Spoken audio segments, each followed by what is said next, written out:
Hi guys, मैं मृत्युंजय सिंह फिर आपके सामने एक नए वीडियो के साथ, नए कॉन्सेप्ट के साथ हाजिर हूँ। और आज मैं पढ़ाने जा रहा हूँ, ये जो मेरा वीडियो है वो स्पेशली पॉलिटेक्निक स्टूडेंट्स के लिए है। इसके पहले भी मैं अपना एक वीडियो शूट किया हूँ और ख़ास करके फर्स्ट सेमेस्टर और सेकंड सेमेस्टर के स्टूडेंट के लिए ये मेरा वीडियो है, तो आप इसको ध्यान से देखेंगे। पहले मैं बताया था कि कम्युनिकेशन क्या होता है और कम्युनिकेशन कितने तरह के होते हैं, फिर कम्युनिकेशन का साइकिल क्या होता है और यानी कम्युनिकेशन के कितने कंपोनेंट्स होते हैं। तो उसमें हमने आपको सेंडर, फीडबैक, कोडिंग, डिकोडिंग वगैरह वगैरह बताया और हमने आपको एक साइकिल बताया। तो उम्मीद है आप पढ़ चुके होंगे। और आज मैं बताने जा रहा हूँ अलग अलग करके कि सेंडर किसको कहते हैं, कोडिंग किससे कहते हैं, डिकोडिंग किससे कहते हैं और चैनल क्या होता है। ये सारा चीज़ मैं बताने जा रहा हूँ अलग से। तो आपका टॉपिक हुआ कंपोनेंट्स ऑफ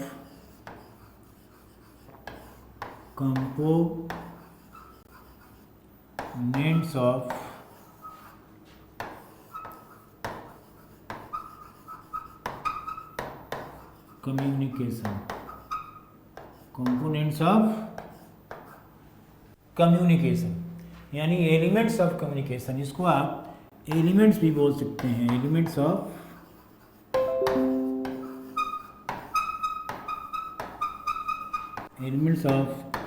कम्युनिकेशन। इसको आप एलिमेंट भी बोल सकते हैं, कंपोनेंट्स कहें या एलिमेंट्स करें। तो पहला जो एलिमेंट्स होता है, जो पहला कंपोनेंट्स होता है वो सेंडर होता है, जो कि मैं आपको अपने पहले वीडियो में बता चुका हूँ। पहला जो कंपोनेंट होता है यानी पहला जो एलिमेंट होता है वो सेंडर होता है। तो सेंडर, जाहिर सी बात है, सेंड जो करता है उसको हम क्या बोलते हैं, सेंडर बोलते हैं। तो सेंडर वो होता है ना जिसको अपनी मैसेज को, अपनी बात को, अपनी किसी इन्फॉर्मेशन को, वो चाहे वो कहीं से इन्फॉर्मेशन उसको मिली हो, यानी किसी मैसेज को, किसी इन्फॉर्मेशन को खुद से दूसरे के पास या बहुतों के पास जो भेजता है उसको हम क्या बोलेंगे, सेंडर बोलेंगे। तो जाहिर सी बात है कि सेंडर का कॉन्सेप्ट क्या होगा, सेंडर का डेफिनेशन क्या होगा। और ये एग्जाम में आपको आता है वन लाइनर में। वन लाइनर का मतलब होता है कि ऐसा क्वेश्चन जिसका आंसर एक लाइन में होगा, तो आपको आएगा कि सेंडर क्या है, एक लाइन में डिफाइन करें। तो ये मैं आपको बताने जा रहा हूँ। तो सेंडर का मतलब होगा कि सेंडर लिखा रहा हूँ कि it is the one who sends message to somebody or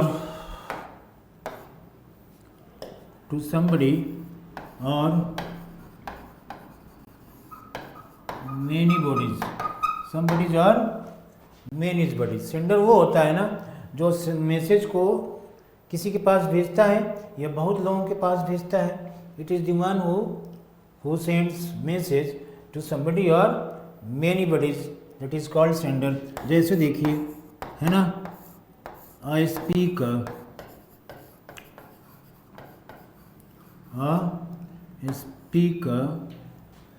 in a gathering,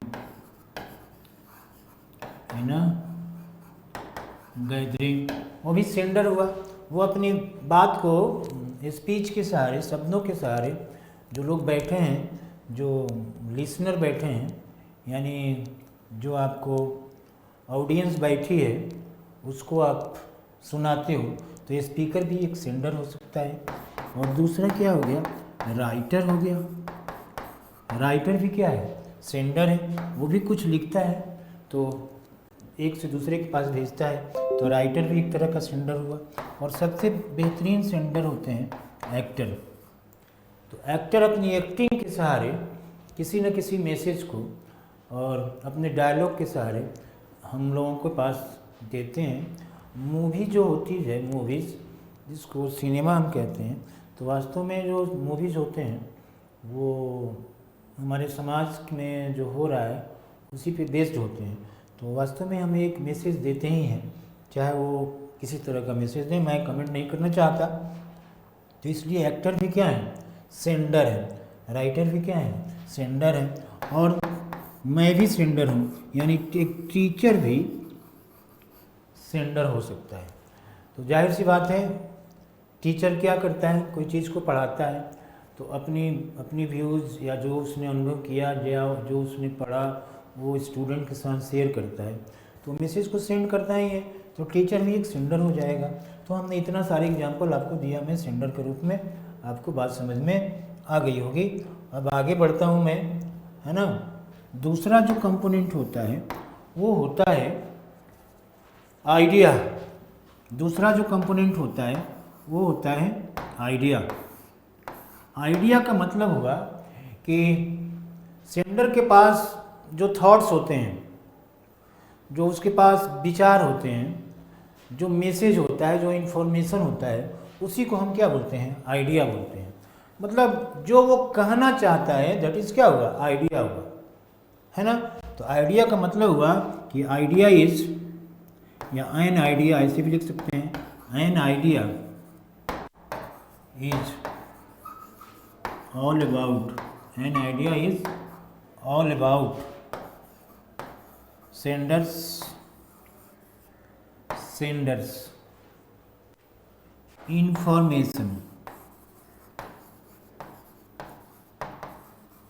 information और message that he has to transmit। Message को हम या तो ट्रांसमिट करते हैं या फिर कन्वे करते हैं, कन्वे, दैट इज आइडिया। ये आपको समझ में आ गया होगा। मैं एक बार और बताता हूँ, an idea is all about sender's information और message that he has to transmit और कन्वे, जिसे उसे ट्रांसमिट या कन्वे करना होता है, वही उसकी क्या हो गई, आइडिया हो गया। तो तीसरा कंपोनेंट हुआ, आपको मैं दिखा रहा हूँ, तीसरा जो हुआ वो क्या है, देखिए पहला तो सेंडर हुआ, दूसरा आइडिया हुआ, और तीसरा जो हुआ वो क्या हुआ, इनकोडिंग हुआ, यानी इनकोड हुआ, इनकोड। तीसरा क्या हुआ, इनकोड। इसको इनकोडिंग भी आप कह सकते हैं। इनकोड करने के काम को हम क्या बोलेंगे, इनकोडिंग। इनकोड क्या है, वर्ब है, इनकोडिंग क्या है, नाउन है। तो इनकोड का मतलब होता है कि अगर सेंडर को कोई इन्फॉर्मेशन भेजना है, वो कोई बात शेयर करना चाहता है, तो जो शेयर करना चाहता है वो उसका आइडिया हो गया, और अपने आइडिया को जो रूप देता है ना, जो डिज़ाइन देता है कि कैसे मुझे अपनी बात कहनी है, दैट इज़ क्या हुआ, इनकोड हुआ। तो इनकोड का मतलब हुआ कि अपने मैसेज को एक डिज़ाइन देना, एक रूप देना, एक फॉर्म देना, दैट इज़ क्या हुआ, इनकोड हुआ। तो इनकोड का मतलब हुआ कि it is all about giving और डिज़ाइन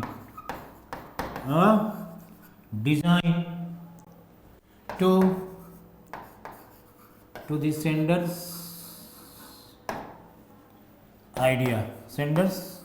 idea। दूसरे शब्दों में, और in other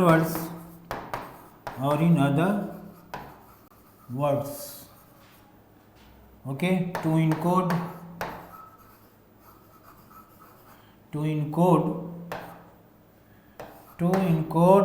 a message is all about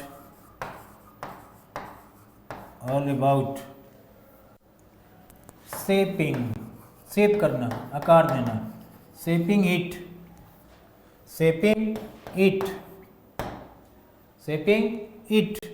in a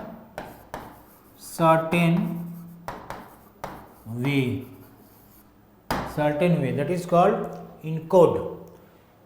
फिर मैं बता रहा हूँ, इनकोड का मतलब हुआ कि सेंडर अपनी बात को लिसनर के पास, रिसीवर के पास, मतलब कैसे भेजता है, वो जो सोचता है, वो एक वे जो डिज़ाइन करता है, वही क्या हुआ, आपका इनकोड हुआ या इनकोडिंग हुआ। तो तीसरा कंपोनेंट इनकोड हुआ। चौथा देखें, चौथा जो कंपोनेंट होता है वो होता है चैनल होता है। क्या होता है भाई, चैनल होता है। चौथा क्या होता है? चैनल होता है। अब देखो चैनल का मतलब होता है कि सेंडर अपनी मैसेज को जिस चीज़ के सहारे लोगों तक पहुंचाता है वही क्या हुआ? सेंडर का चैनल हुआ। मतलब चैनल वो हुआ जो मैसेज को हम बोल सकते हैं इंफॉर्मेशन का जो सोर्स होता है, जिससे मैसेज एक से दूसरे के पास, दूसरे से तीसरे के पास जाती है, उसी को हम क्या बोलते हैं? चैनल बोलते हैं। तो चैनल का मतलब हुआ कि channel you mean anything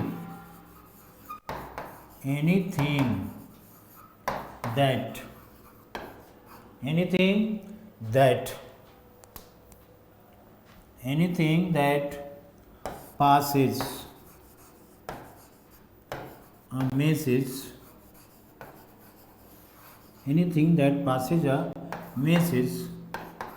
to the receiver is called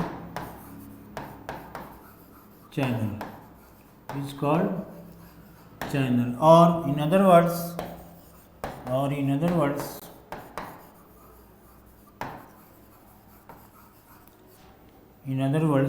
anything through which the information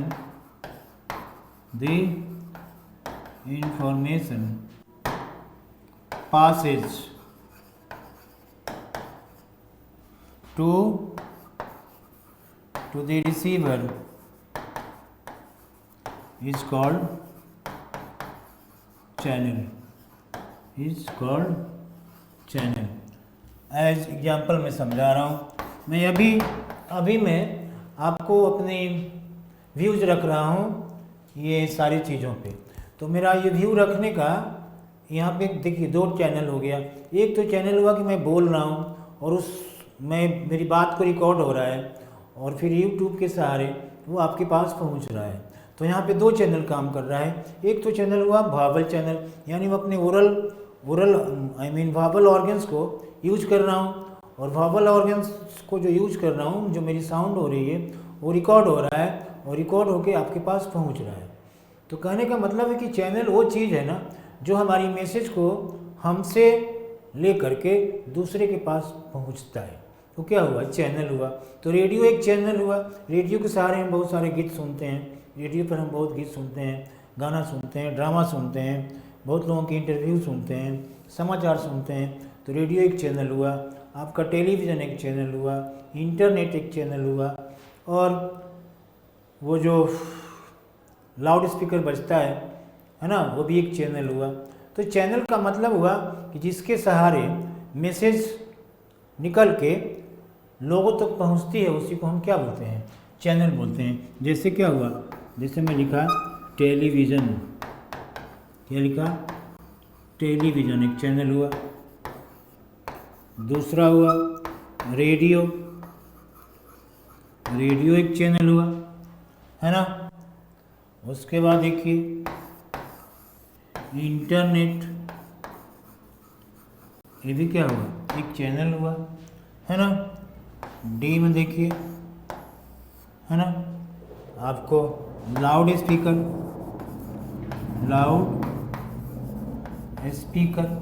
ये भी क्या हुआ?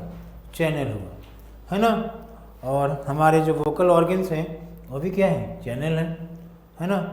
तो ये सारे चैनल। हमारा बॉडी भी एक चैनल होता है, क्योंकि बॉडी के सहारे हम मैसेज को अपनी बॉडी लैंग्वेज से और अपनी एक्टिविटीज़ से मैसेज को एक से दूसरे के पास भेजते हैं, जो मैं आपको आगे बताऊंगा। तो चैनल आप समझ गए होंगे। और अगला जो कंपोनेंट होता है चैनल के बाद जो होता है वो होता है रिसीवर होता है। अब देखिए सेंडर ने अपना मैसेज को क्या किया? आइडिया में बदला। आइडिया करने के बाद उसने उसको क्या किया? इनकोड किया। इनकोड करने के बाद उसने चैनल में डाल दिया, और चैनल से मैसेज कहाँ चला गया? रिसीवर के पास चला जाएगा। तो रिसीवर वो होता है जो सेंडर के मैसेज को रिसीव करता है। तो ही इज़ दी वन। और ज़्यादा भी लोग होते हैं, they are the one, they are the one for whom the sender sends his message, or in other words,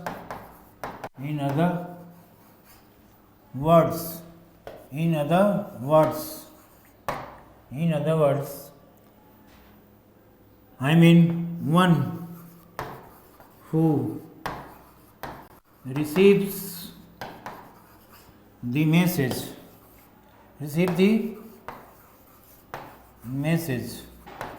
is called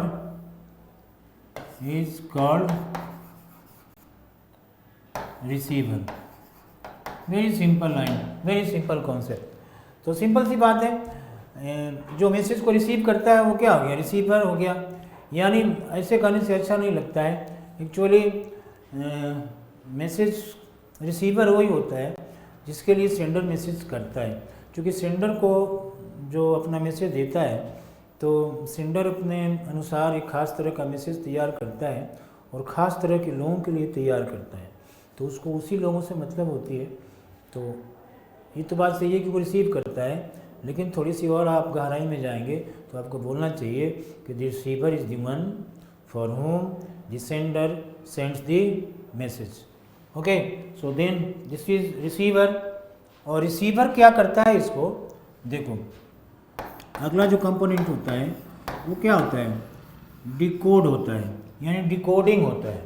अगला जो कंपोनेंट हुआ है ना, वो क्या हुआ, डिकोड हुआ, यानी डिकोडिंग हुआ, है ना.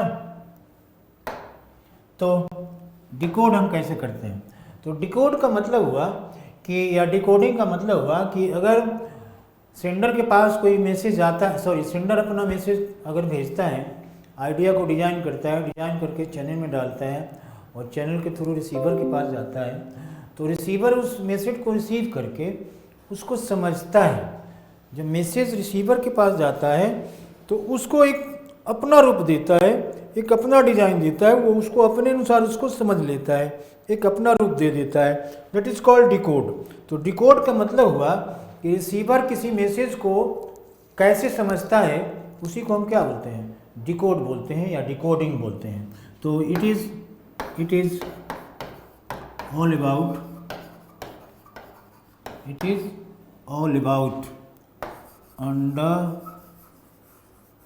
understanding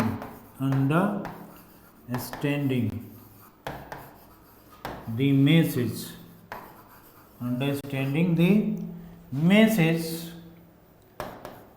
as per the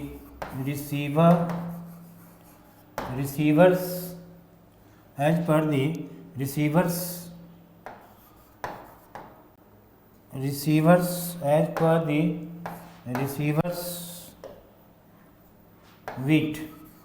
wheat मतलब बुद्धि. वो अपनी बुद्धि के अनुसार कैसे उस मैसेज को समझता है, ये क्या हुआ, डिकोड हुआ या डिकोडिंग हुआ. तो डिकोड आप समझ गए. It is all about understanding the message as per the receiver's wit. यानी रिसीवर्स अपने बुद्धि के अनुसार उस मैसेज को कैसे समझता है, जो उसको डिज़ाइन देता है, वही क्या हुआ, डिकोड हुआ. और डिकोड के बाद जो अगला कंपोनेंट होता है ना, वो होता है फीडबैक होता है. क्या होता है बाबू, फीडबैक होता है. ये बड़ा इंपॉर्टेंट होता है किसी कम्युनिकेशन को कंप्लीट होने में. तो देखो, फीडबैक का मतलब होता है कि रिसीवर के पास कोई मैसेज आया, जिसे मैं आपको पढ़ा रहा हूँ, तो आपको कैसा लगेगा वो आप कमेंट में डाल देंगे. तो वो क्या हुआ, फीडबैक हुआ. तो आप ये फीडबैक कब देंगे, जब मेरी बात आपको समझ में आएगी. तो फीडबैक के लिए डिकोडिंग बहुत ज़रूरी है. अगर आप मैसेज को डिकोड नहीं करते हैं तो आप फीडबैक नहीं देंगे. तो फीडबैक का मतलब हुआ कि रिसीवर का जो रिप्लाई आता है सेंडर के पास, वही क्या हुआ, फीडबैक हुआ. तो फीडबैक का मतलब हुआ कि द मैसेज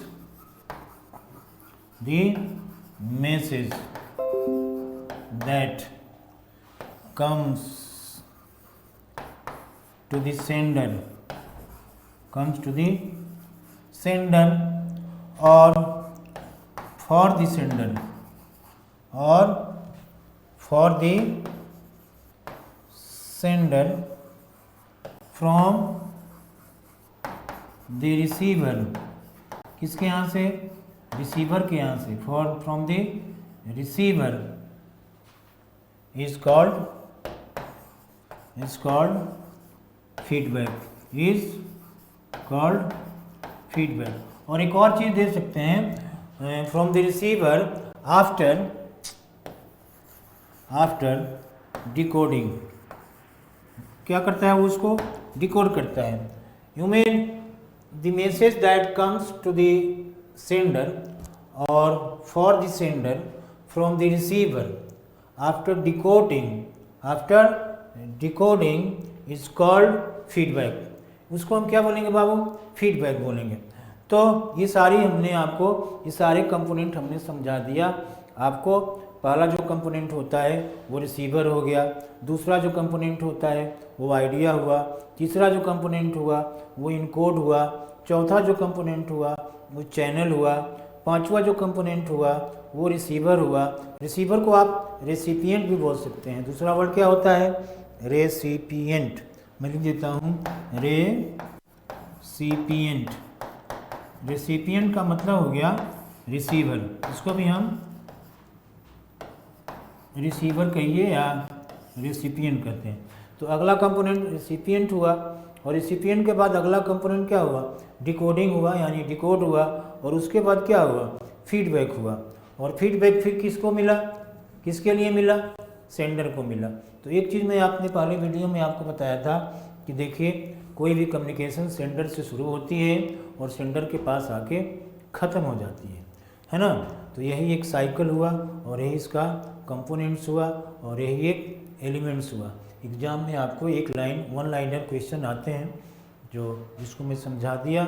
अगले वीडियोज़ में मैं आपको अगले चीज़ पढ़ाऊँगा, नेक्स्ट चीज़ को पढ़ाऊँगा। उम्मीद है आपको हर बात समझ में आ गई होगी, और इसलिए मैं आपका धन्यवाद अपनी तरफ से व्यक्त करता हूँ, और उम्मीद करता हूँ कि आपकी जो आने वाला फ्यूचर है वो अच्छा हो। Thank you very much.